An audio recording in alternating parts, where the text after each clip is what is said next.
Hey, what's up everybody, it's me Jordan, and I'm back with another drawing video.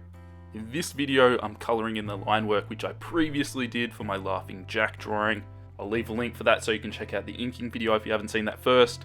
And also, I've got the Creepypasta story video which you definitely should check out because holy frick, that took so long to make. I've been getting a lot of support for those videos though, so all the time, the hours and hours that go into not only the drawing, but the editing, the narrating of the story, putting the music in, the sound effects, and bringing it all together to try and make a creepy video as much as I can. It's really rewarding and I feel really proud when those videos are done just because I put so much into them, and it's really awesome for me to see when people enjoy those videos.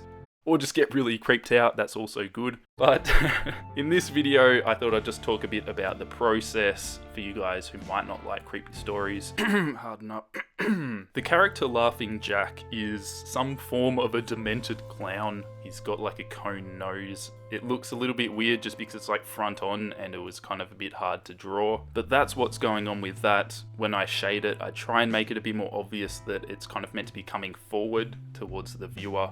Laughing Jack is meant to have really pale, kind of rubbery skin, so I didn't have to worry about blending it smooth. I actually wanted there to be texture on the skin and keep it looking really slimy and gross. I had to be extra careful to keep it really pale this time because with my Jeff the Killer creepypasta video, I had so many people saying I didn't do his skin pale enough and his skin's supposed to be white. It was still pale, but I found with these creepypasta videos, I get a lot more viewers who don't see my regular drawing stuff, don't really know anything about drawing. They're more there for the story, and a lot of those people can be really critical of drawings because they don't know anything about drawing themselves. They're really just there for the story.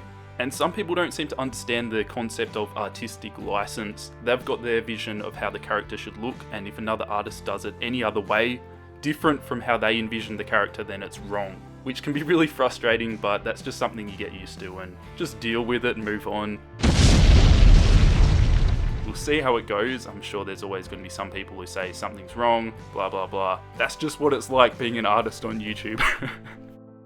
Why can't everyone just like my drawings? I try so hard. But yeah, that's the reality of life. You'll put so much time and effort into something and think it's freaking awesome, and then someone will just turn around and say it's shit. Fucking welcome to the real world. Anyway, mini rant over. Let's talk about the drawing. I had so much fun with this one. The amount of texture in it I think is what made it really fun and enjoyable to do because you can just mess around. You don't have to worry about it being smooth and blended perfectly, which I freaking hate.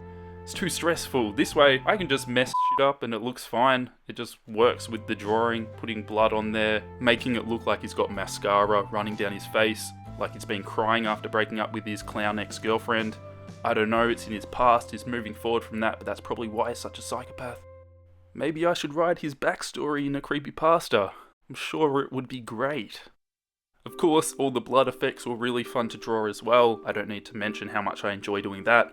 I also enjoy people saying how weird I am for always drawing blood. Thank you, I'll take weird as being a compliment. And yes, I have seen your hilarious Instagram comments.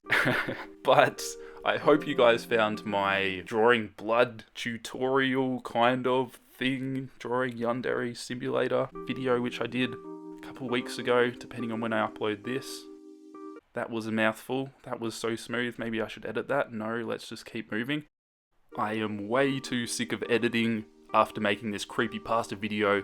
I don't think you guys understand how long it took. It took me days to edit that. No exaggeration.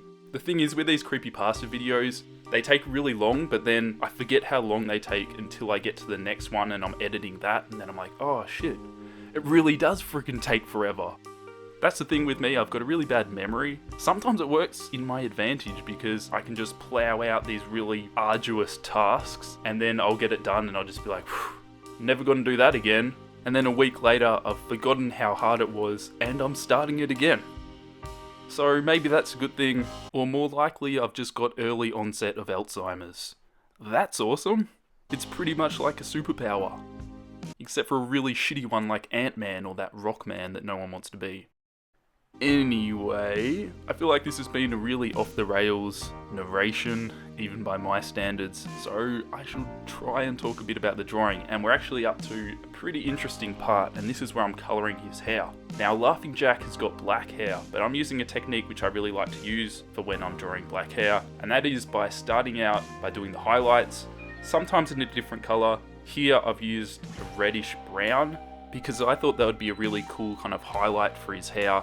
It works with the blood, it brings a bit of colour to the piece because there's so much black and white, it can be boring, so that's what I did. Started out with the highlights, build it up, the grey tones slowly getting darker, and just working on top of that until I get to the black. The main difficulty or thing you just have to keep in mind when using this technique is just how much you layer.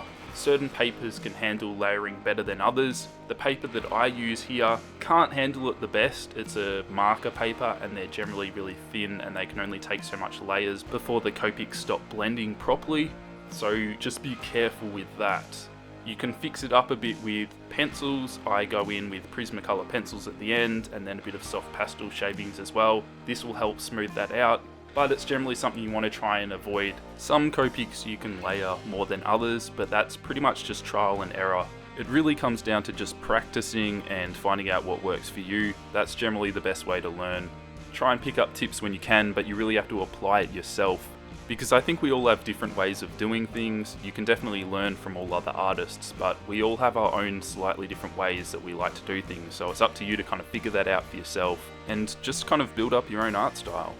I'm adding the final blood splatters to the drawing, then I've got the white highlights, and it's pretty much done. I decided not to do anything for the background, I just wanted to keep it simple. Sometimes I like just a plain white background, it really just brings all the focus to the character himself. I think with art, a really big lesson and something that can be really hard to learn is knowing when to go crazy with detail and when to just keep it minimalistic and keep it simple. And sometimes that's more powerful than if I did some crazy background or added blood in the back. Or maybe I'm just being lazy, that's quite likely as well. Regardless of my occasional laziness, just because you can add extra detail doesn't mean you always should. There's a little pearl of wisdom from Sensei Jordan. Well, this drawing's pretty much done anyway, guys. I'm thinking of maybe getting some prints done of this. I don't know. It's kind of a creepy drawing. I don't know if many people would want to hang this up on their walls if you're into that kind of thing. Don't call me weird, you're the weirdo. But if you're interested, maybe send me a message. I might get a couple done. Not many, just keep it pretty limited. Hand signed. But I'll talk about prints in an upcoming video. We've kind of run out of time. I've got some of my other work printed and they look awesome, they're really good quality, so we'll talk about that later. But if you want to keep up to date with my artwork, follow me on Instagram. I post heaps of stuff there, so go check me out on Instagram. If you enjoyed the video, give it a thumbs up, it helps me out, shows that you guys enjoy these videos and want to see more. That would be awesome. And like always, I will catch you guys next week in next week's drawing video or whatever. But yeah. She's not innocent, she is completely crazy. Definitely not the type of girl you want to be stalking you and calling you senpai. I'm sure there's probably girls like that out there, just please stay away from me.